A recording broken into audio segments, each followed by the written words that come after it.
Assalamualaikum warahmatullahi wabarakatuh anak-anak semua. Waalaikumsalam warahmatullahi wabarakatuh. Ya anak-anak, baiklah sebelum ibu mulai pelajarannya, coba dilihat kanan kirinya apakah masih ada sampah. Jika ada, dibuang dulu dan mejanya dirapikan serta anak-anak duduk dengan rapi. Sudah, Bu. Ya, bagus.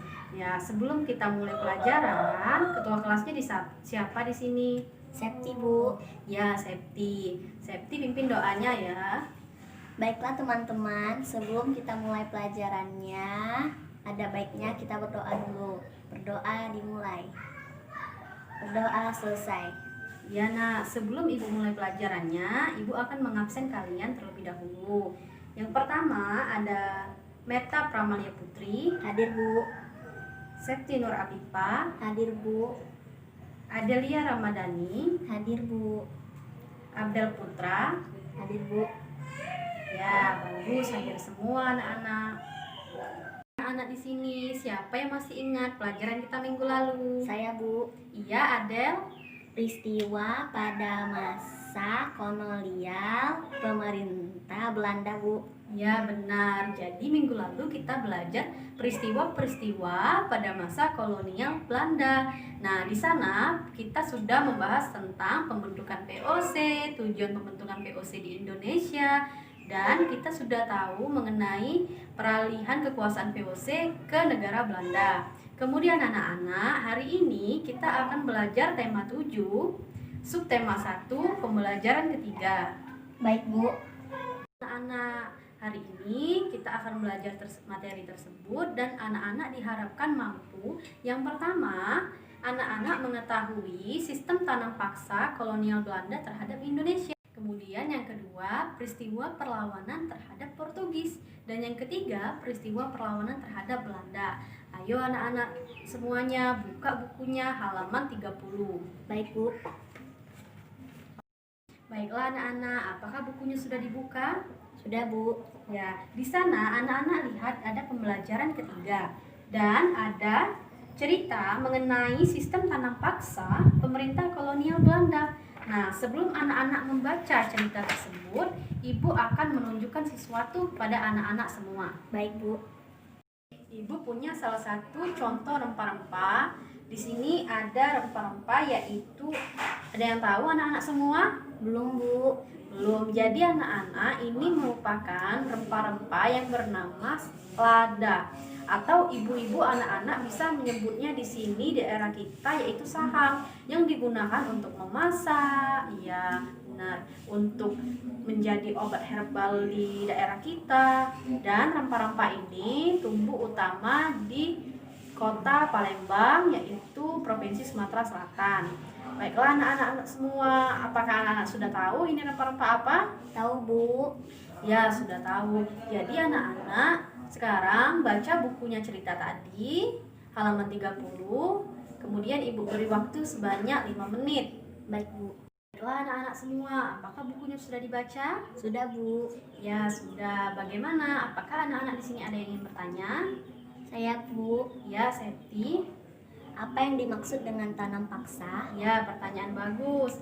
Jadi anak-anak, apakah ada yang tahu tanam paksa itu apa? Belum, Bu. Ya, Ibu jelaskan. Jadi anak-anak semua, tanam paksa itu merupakan suatu kebijakan dari pemerintah kolonial Belanda terhadap rakyat Indonesia yang diwajibkan untuk menyisihkan tanahnya untuk ditanami tanaman utama seperti kopi dan lada yang sudah kita bahas tadi. Gimana Septi? Apakah sudah paham mengenai penjelasan Ibu? Sudah, Bu.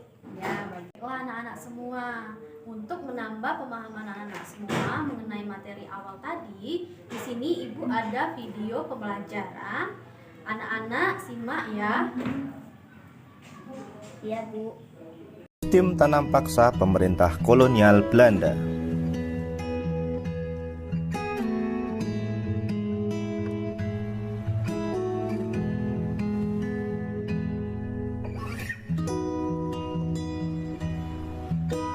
Pada masa kepemimpinan Johannes van den Bos, Belanda memperkenalkan sistem tanam paksa. Sistem tanam paksa pertama kali diperkenalkan di Jawa dan dikembangkan di daerah-daerah lain di luar Jawa. Di Sumatera Barat, sistem tanam paksa dimulai sejak tahun 1847. Saat itu penduduk yang telah lama menanam kopi secara bebas dipaksa menanam kopi untuk diserahkan kepada pemerintah kolonial. Sistem yang hampir sama juga dilaksanakan di tempat lain seperti Minahasa, Lampung, dan Palembang.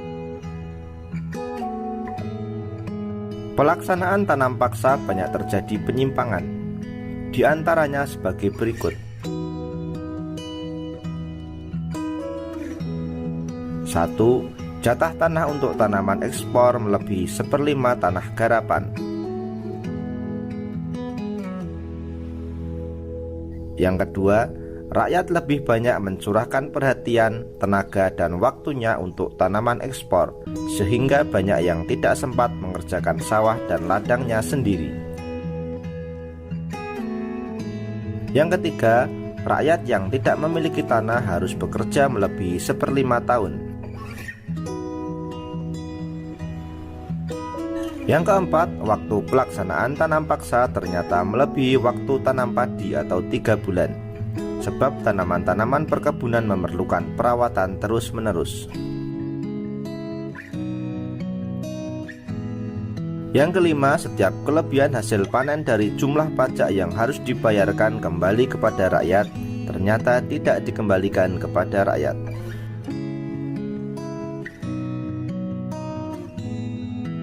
Yang keenam, kegagalan panen tanaman wajib menjadi tanggung jawab rakyat atau petani.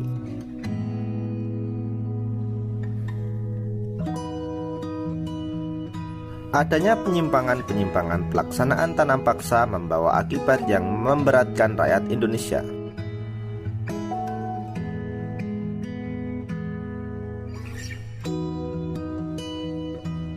Akibat pelaksanaan tanam paksa tersebut antara lain, banyak tanah terbengkalai sehingga panen gagal, rakyat makin menderita, wabah penyakit merajalela,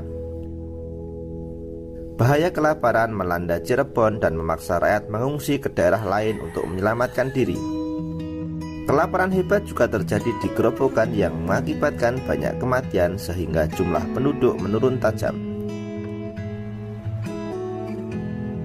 Tanam paksa yang diterapkan Belanda di Indonesia ternyata mengakibatkan aksi penentangan. Berkat adanya kecaman dari berbagai pihak, akhirnya pemerintah Belanda menghapus tanam paksa secara bertahap. Salah satu tokoh Belanda yang menentang sistem tanam paksa adalah Douwes Dekker dengan nama samaran Multatuli. Dia menentang tanam paksa dengan mengarang buku berjudul Markgrafler. Edward Douwes Dekker mengajukan tuntutan kepada pemerintah kolonial Belanda untuk lebih memperhatikan kehidupan bangsa Indonesia karena kejayaan negeri Belanda itu merupakan hasil tetesan keringat rakyat Indonesia. Anak-anak semua, setelah anak-anak mengetahui ini video tadi, apakah anak-anak sudah memahami isinya dan mengetahui bagaimana sistem tanam paksa yang terjadi di Indonesia? Sudah, Bu. Anak sekarang buka bukunya halaman 34. Di sana ada peristiwa perlawanan terhadap Portugis. Nah, anak-anak baca terlebih dahulu ya. Baik, Bu. Apakah bukunya sudah dibaca ceritanya anak-anak? Sudah, Bu. Ya, sudah. Nah, apakah ada yang ingin ditanyakan? Tidak, Bu. Tidak. Jadi Ibu jelaskan sedikit ya. Jadi, daerah Malaka itu rupanya dikuasai oleh negara Portugis, dan pada saat Portugis memasuki Malaka pada tahun 1511, jadi di sana pedagang-pedagang Portugis itu menyerang perdagangan kita, perdagangan Nusantara, yaitu orang-orang Indonesia. Nah, di sana merupakan adanya perlawanan terhadapnya, antara lain dari Sultan Ali Mughayat Shah, Sultan Alauddin Mughayat Shah, dan Sultan Iskandar Muda. Baiklah anak-anak semua, setelah anak-anak mendengar penjelasan Ibu tadi, di sana ada soal 1, 2, 3 mengenai peristiwa perlawanan terhadap Portugis yang sudah Ibu jelaskan sedikit tadi karena anak-anak sudah paham. Jadi di sana ada latihan, anak-anak buat di buku latihannya, kerjakan, minggu depan kita kumpul. Baik, Bu. Kemudian anak-anak lanjut di halaman 36. Di sana ada peristiwa perlawanan terhadap Belanda. Di sana ada beberapa gambar tokoh pahlawan. Anak-anak lihat di bukunya. Ini gambar tokoh pahlawan dari mana? Sultan Hasanuddin dari Makassar. Ya, bagus. Kemudian ini ada Pangeran Antasari dari Banjarmasin. Kemudian ada Pangeran Patimura dari Maluku. Anak di sini ada Sisinga Mangaraja dari Sumatera Utara, dan ada Sultan Ageng Triyasa dari Banten, dan ada Pangeran Diponegoro dari Yogyakarta, dan ada Silas Papurae dari Papua. Nah, anak-anak, di situ telah ada gambar-gambar atau foto dari pahlawan bangsa Indonesia terhadap Belanda. Anak-anak, di sini para pahlawan ini melakukan perlawanan dengan berbagai cara. Dan anak-anak, pahlawan kita dari kota Palembang yaitu Sultan Mahmud Badarudin II yang melakukan perlawanan juga terhadap Belanda. Jadi anak-anak semuanya, di sini Ibu ada video yaitu macam-macam atau berbagai pahlawan Indonesia yang melakukan perlawanan terhadap Belanda. Kita simak videonya ya. Baik, Bu. Belanda kembali ke Maluku adalah Thomas Matulesi atau Kapiten Patimura. Selain itu, ada juga tokoh wanita yaitu Christina Marta Tiahahu. Patimura berhasil merebut benteng Dürstedt dan benteng Deverjik. Perlawanan yang gigih membuat Gubernur Ambon terpaksa meminta bantuan pasukan dari Batavia. Setelah satu persatu anak buahnya ditangkap dan tewas, Patimura pun akhirnya ditangkap dan dijatuhi hukuman mati pada tahun 1817.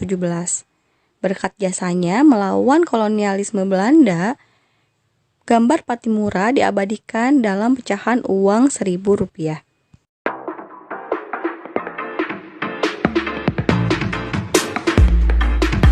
Perlawanan yang kedua adalah perlawanan Sultan Badarudin di Palembang. Latar belakang munculnya perlawanan ini yaitu keinginan Belanda untuk menguasai Palembang yang letaknya strategis dan pertambangan di Kepulauan Bangka Belitung yang menimbulkan ancaman bagi Kesultanan Palembang.